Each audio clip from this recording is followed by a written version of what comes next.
I'm Nova. I'm 32, and I'm an architectural restorer.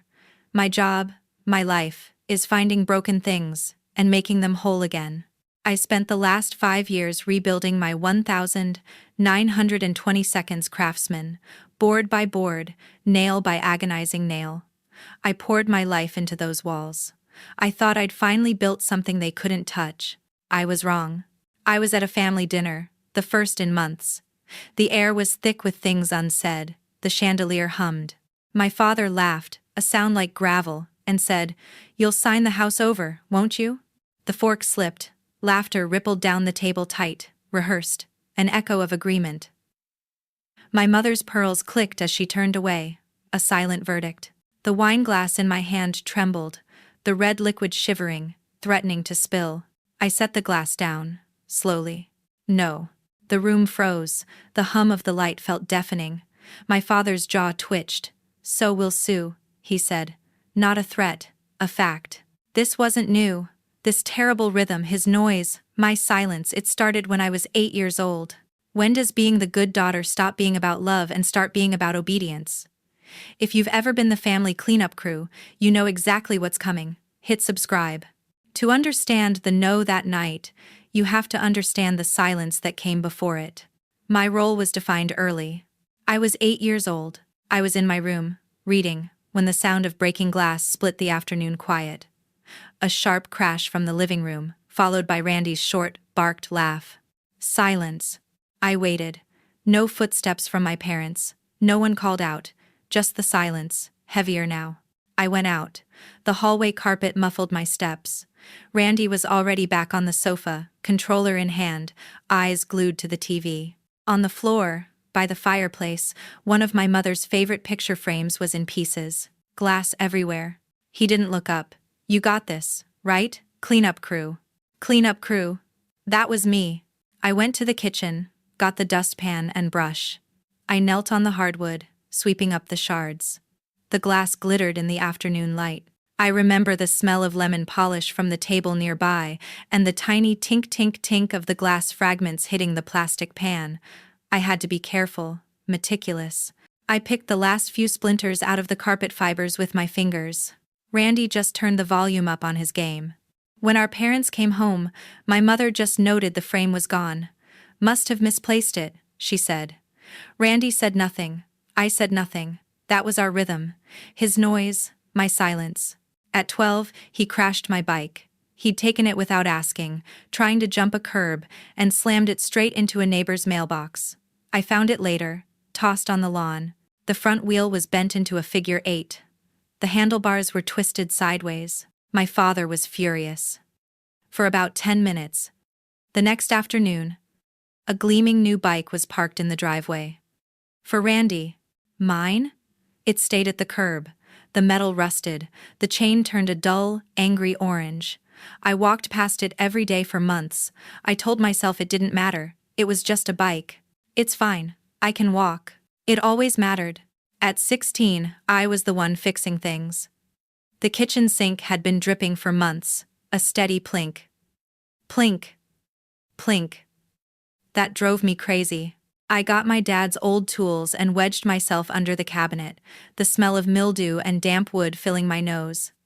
I was tightening a compression nut when my mother walked in. She didn't offer to help. She just stood there, holding her coffee mug. I heard the ceramic clink as she set it on the counter.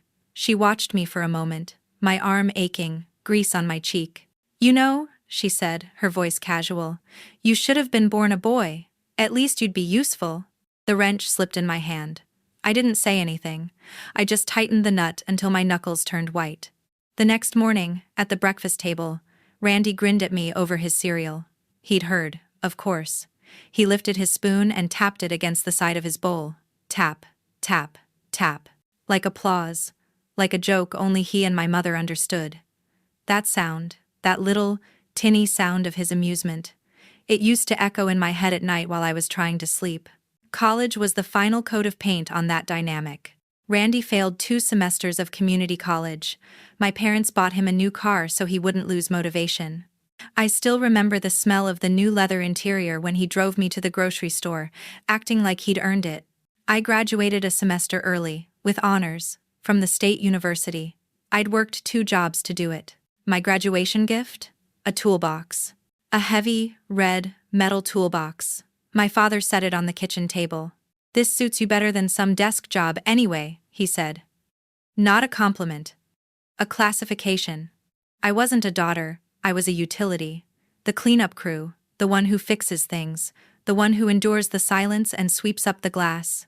I carried that toolbox to my car, and for the first time, I didn't tell myself it didn't matter. I stopped asking for fairness around age 25.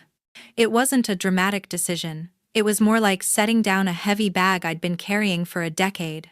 The bag just slipped. I stopped expecting my parents to see my achievements. I stopped waiting for my father to say he was proud of me. I stopped hoping my mother would defend me. I just stopped. I built my life in the quiet. I took the restoration jobs no one else wanted, the detailed, painstaking work. I got good at it. I was reliable, the cleanup crew. The only person who ever saw me differently was my grandma. She was my father's mother, but she was nothing like him. She was quiet, but her silence was a space, not a weapon. She'd sit with me in her garden, the one place I felt I could breathe. I remember one afternoon, I was maybe 20, complaining about Randy, about a promotion I'd been passed over for. I was just tired.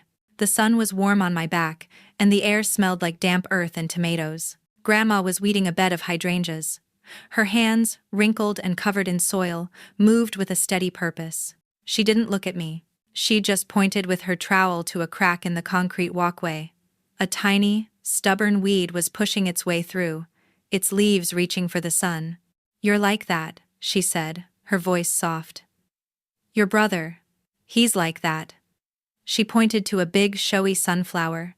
"Needs good soil, lots of water, lots of sun. Everyone has to look at him." She tapped the weed again. "But you don't fight loud, you just find the crack, you grow through concrete."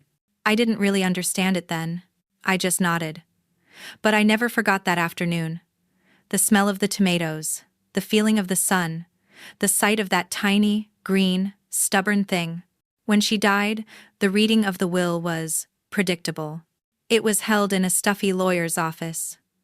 Randy got the remainder of her trust fund. A significant amount. My parents nodded, like this was just and right. I got her journals. A box of them. 12 leather-bound books, filled with her looping, elegant handwriting. Randy actually smirked. My mother touched my arm, a gesture of shallow pity. "It's a nice sentiment, Nova." I took the box and left. I didn't cry. That night, I opened the first one. I expected recipes, gardening tips. What I found was a blueprint.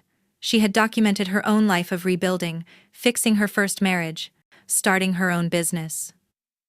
But more than that, she'd written about me. She saw everything.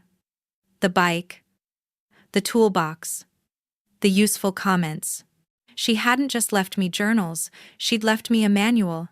She'd left me her. I read them all. I used her words to learn how to rebuild what others gave up on. And that's how I found the house.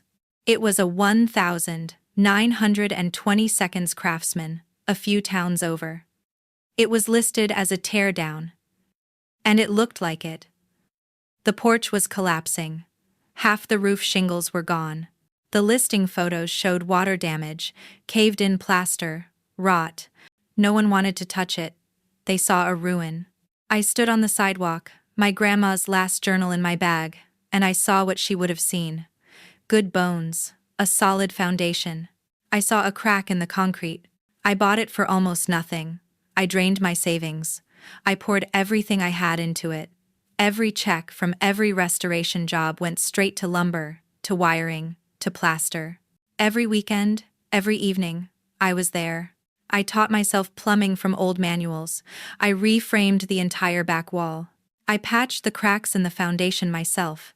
I sanded floors until my hands were raw and bleeding, the smell of sawdust and varnish clinging to my hair. It was brutal. It was exhausting. And it was the first time in my life I felt truly whole. My parents visited exactly once. It was about a year in. The new support beams were in, but the drywall was still stacked in the living room. Wires hung from the ceiling, waiting for fixtures. It was a mess, but it was progress. They stood in the doorway, my mother holding her purse like a shield. My father, he laughed. Not a kind laugh. It was that sharp, dismissive sound he reserved for my projects. He kicked a stray piece of 2x4. You'll burn yourself out fixing this dump, Nova. This isn't a house, it's a bonfire waiting to happen. At least Randy's working on something real, my mother added. Her eyes scanned the exposed lath and plaster, landing on a patch of dust in the corner. He just made partner at his firm. It wasn't a firm, it was a startup his friend was running, funded by other parents. I'd made coffee. I handed it to them in mugs I'd made myself, in a pottery class I'd taken. Heavy, earth-colored mugs. My father held his but didn't drink. My mother set hers down on a stack of drywall and forgot about it. They stayed for 10 minutes. When they left, I watched from the porch as their car disappeared. I looked at the coffee mug she'd left behind. A perfect, full ring of brown liquid sat on the white paper covering the drywall. Even their presence left a mark I had to clean up. I poured the coffee out. Neither of them had finished. But the real work wasn't done in front of them. It was done in the dark. It was a cold winter night, months later, February. The kind of cold that gets inside the walls, inside your bones. The new furnace was in, but I was keeping it low to save money. I was working on the main staircase, the one my father said was rotted through. I was sitting on the floor, on the third step. It was almost 1 a.m. My hands were raw. I'd been sanding the same inlaid corner of that step for hours. My fingers were numb, my knuckles were scraped and bleeding, the tiny cuts stinging from the wood dust. The house was quiet, except for the wind. It was a high, thin sound, pushing against the new windows. The house itself, it creaked, it groaned, it settled. It was the sound of an old thing learning to be strong again. I was exhausted. I was so tired I wanted to cry. I leaned my head against the newel post, the one I'd spent a week restoring. The wind pushed through a crack I hadn't sealed yet, carrying a faint, clean smell of pine from the woods outside. I pressed my palm, my raw, aching palm, against the wooden rail I'd just restored. It was solid, under my skin. I could feel the grain. It was steady, and it was warm, warm from the friction of my own work. I just sat there, in the dark, my hand on the wood, and I listened to the wind. That was the night. That was the night I finally understood what Grandma meant. The house creaked, but it stood. It didn't collapse, it just made noise. I'd built a home. I'd built it from every dump and waste of time and you're not useful they had ever thrown at me. I'd built a home from everything they said would break me. I looked at my hands, covered in sawdust and blood. They didn't see this. They didn't see the 1 a.m.s. They didn't see the splinters. They only saw what they wanted to see. A dump. A failure. But sitting there, in the cold, I didn't care. The house stood. I stood. I stopped waiting for them to see me. I stopped waiting for them to approve. I stopped waiting. Full stop. That was enough. That peace. That moment of knowing the house was enough. It was the last real peace I'd have for a long time. The attack came on a Wednesday, just before noon. I was in the dining room, the one my father had called a bonfire. I was restoring the original window frame. It was quiet, meticulous work. The smell of sawdust and old pine was in the air. Sunlight spilled in thin, dusty stripes across the floorboards I'd finished a month earlier. I was happy, truly, just content. My phone was on the floor, propped against a can of varnish, playing some quiet classical music. The music stopped. The phone buzzed, a harsh, ugly sound on the wood. I wiped my hands on my jeans, leaving a white, chalky print of dust. I picked it up. My father's name. My stomach didn't drop. It just hardened. I clicked accept and put it on speaker. Hello? I went back to sanding, the fine grit paper moving in a slow, steady circle. His voice cut through the quiet. There was no hello, no how are you. Just a flat, practiced, final tone. The voice he used for business. Randy needs that house more than you do. The sandpaper stopped. I stared at the wood grain, at the tiny circle of dust I'd just made. My own breathing was the only sound in the room. What? Randy and Grace, he said, as if explaining something simple to a child. They're engaged. They need a place to start. A real asset. That house is more than you need. I couldn't form a word. I just stood there, my hand still on the window frame. The sunlight felt hot on my arm. He continued, the casual, terrifying logic of it. We've talked it over. It's the right thing to do. You'll sign it over to him. Your mother will call a lawyer to handle the deed transfer. You will sign it over. A demand, not a request. My voice came out, but it didn't sound like mine. It was cold. No, I won't. There was a pause. Not shock. Annoyance. Like I'd just interrupted his dictation. Nova, don't be difficult. And then, the L3 spike. The moment the world shifted. If you don't sign it over by Friday, he said, his voice dropping, we'll see you in court. Court. The word echoed in the empty room. It didn't sound like a word. It sounded like a nail hitting glass. A clean, sharp, shattering sound. The dust motes dancing in the sunbeam seemed to freeze. My breath stayed even. I was perfectly, terrifyingly still. He mistook that silence for fear. For obedience. Friday, he repeated, and hung up. The classical music didn't come back on. The silence was absolute. My phone was just a black rectangle on the floor. It lit up again. Not even 10 seconds had passed. My mother. I stared at the screen. This was the 1-2 punch. He was the hammer, she was the guilt. I let it ring. Once, twice, 3 times. I pressed accept. Her voice was sharp, thin, laced with a familiar, manufactured panic. Nova? Your father just told me. You can't be serious. After everything we've done for you? I said nothing. You know what you owe us. Her voice was climbing, getting shrill. We raised you. We fed you. Randy is your brother. Don't you dare make this ugly. Don't you dare humiliate this family. He's taking me to court, I whispered. Then give him the house, she shrieked. It's a house. Family is forever. And then, the line just clicked dead. I stood there for a long time. The sunlight had moved. The dusty stripe was now on my foot. It wasn't anger that came first. It was recognition. This wasn't new. This was just bigger. The cleanup crew, sweeping up glass. The useful daughter, fixing the sink. It was the same rule, just dressed up in legal language. My effort, my time, my life. It all belonged to them. My house was just another broken picture frame they expected me to sweep up and hand over. I looked at my tools, laid out on a drop cloth. My hands were shaking, but not from fear. I bent down. I picked up my chisel. The wood handle was smooth, worn, fit to my palm. I pressed the steel tip to the old paint on the window frame.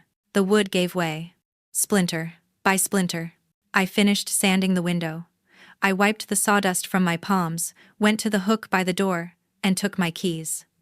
The metal was cold. They didn't rattle. Neither did I. That was the moment. The click of the lock behind me. That was the moment I stopped being their daughter and started being their opponent.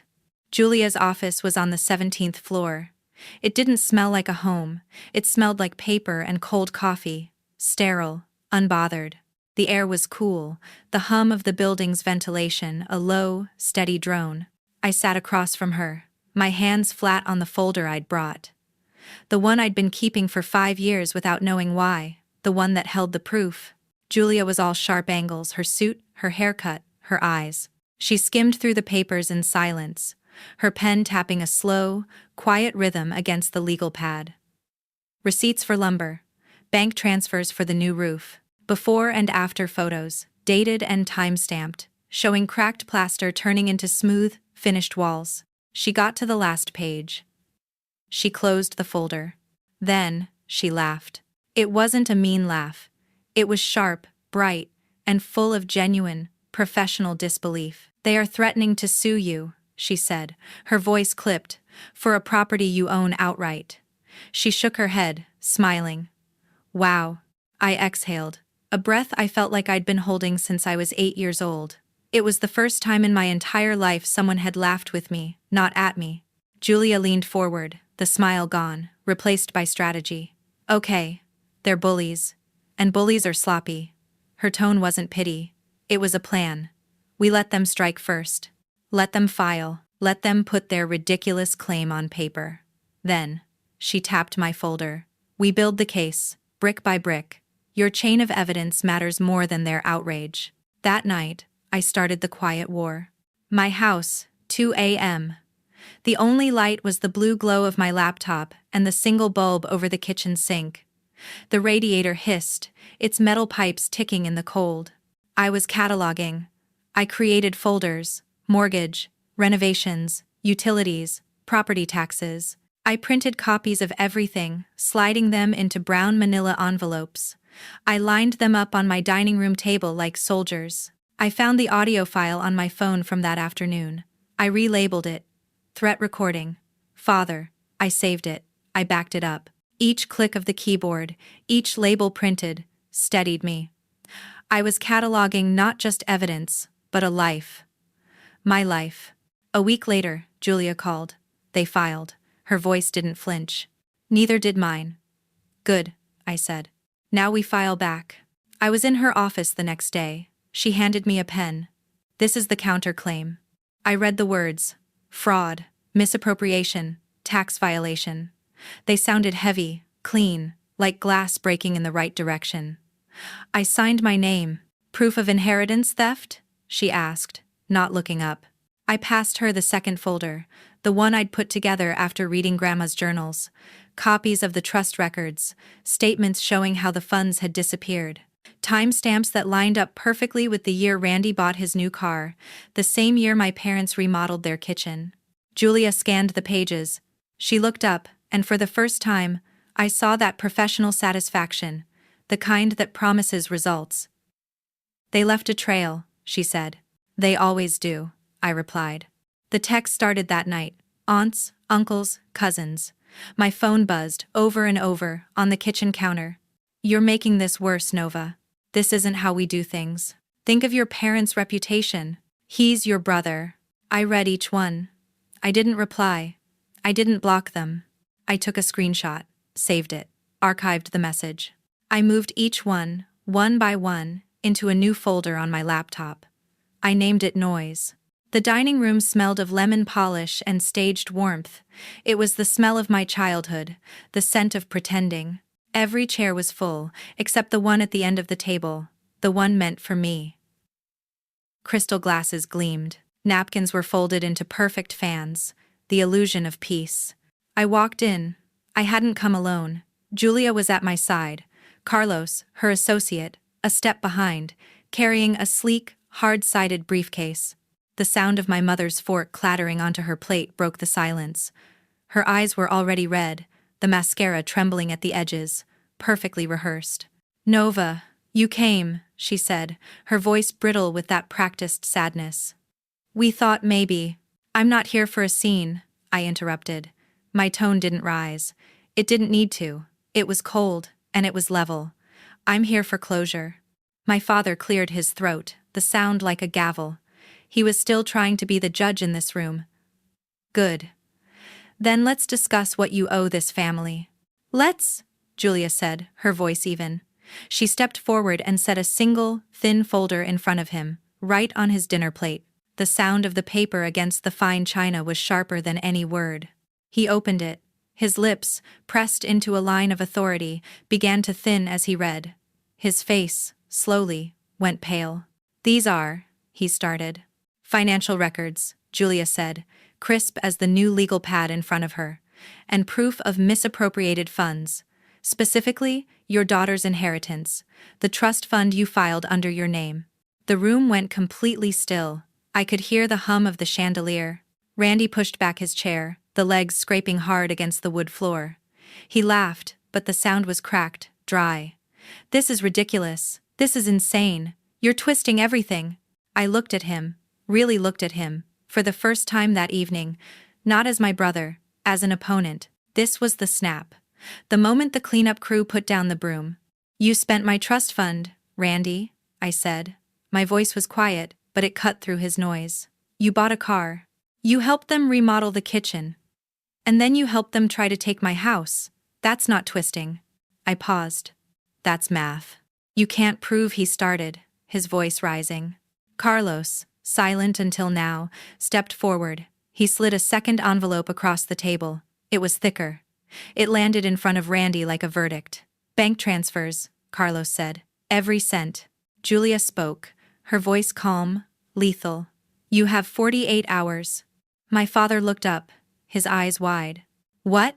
48 hours, Julia repeated, "to drop the lawsuit against Miss Nova. You will return the stolen trust amount, with interest. You will file amended taxes.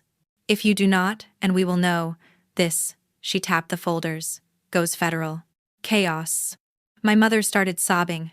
"How could you do this to us?" My father was sputtering.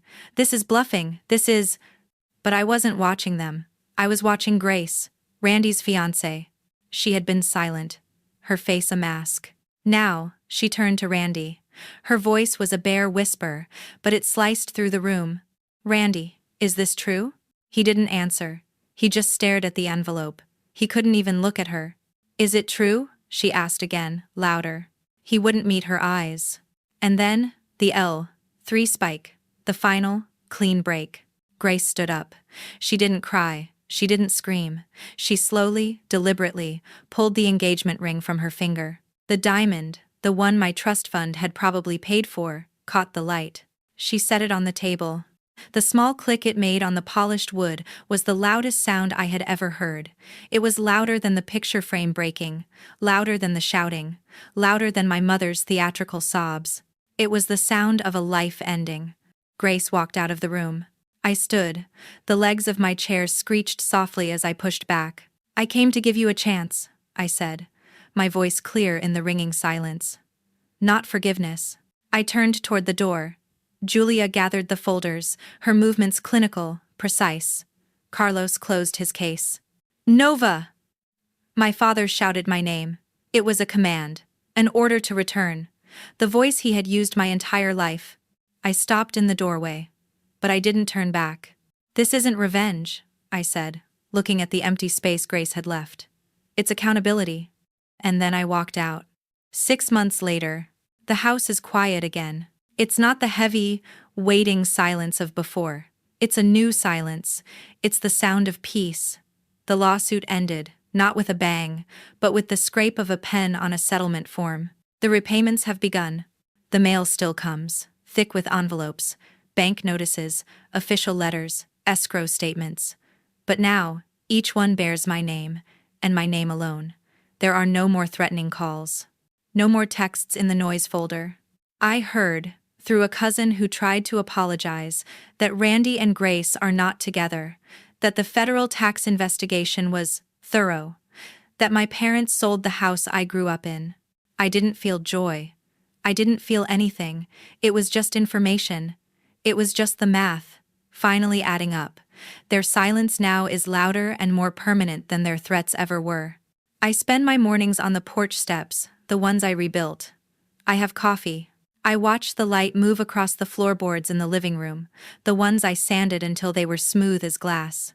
Every mark, every scratch, every nailhead, it all gleams like proof of something that cannot be stolen.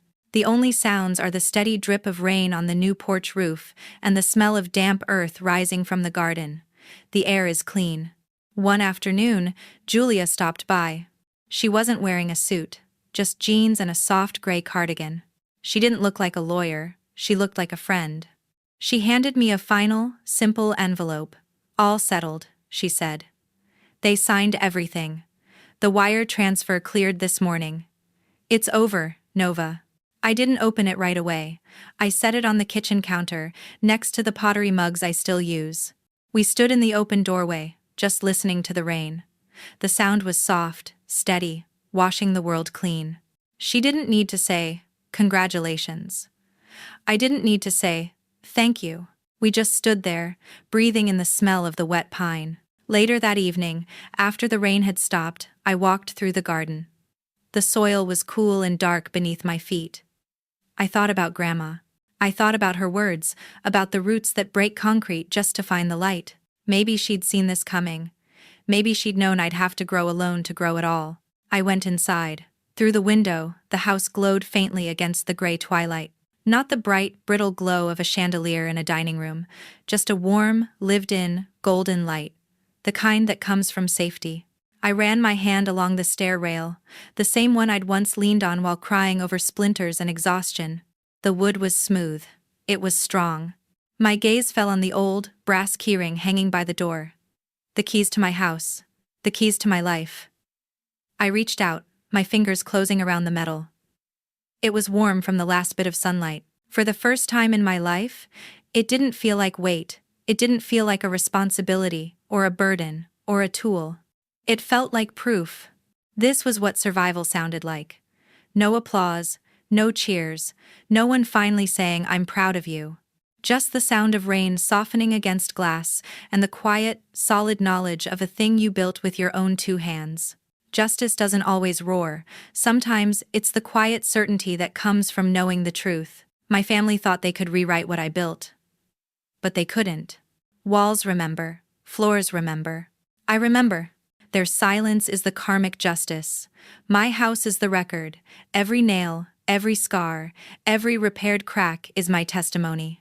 You don't have to shout to reclaim what's yours. You just have to stop opening the door. If this story stayed with you, hit subscribe. Stay for more.